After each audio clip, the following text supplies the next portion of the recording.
Taxi violence has erupted in Mamelodi in Tshwane. Fresh taxi violence this morning in Mamelodi has seen guns blazing as shots were fired.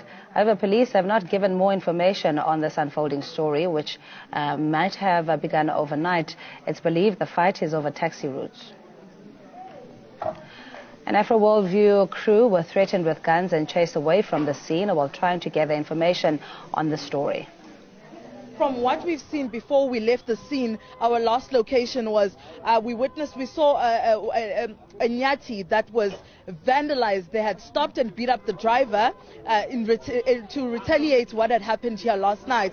And afterwards, I think when they chased us away, they were about to burn the taxi down, and we don't know what they did to the driver.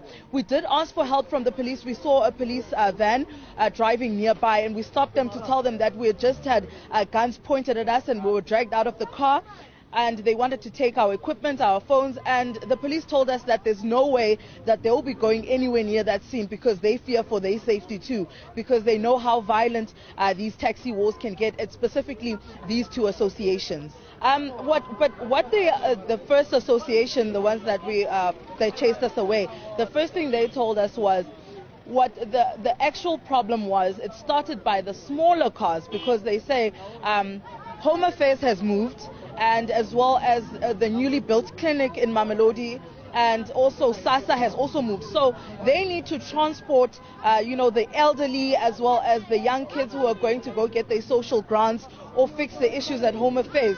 And for that, they need that specific route, which the smaller cars also want to use.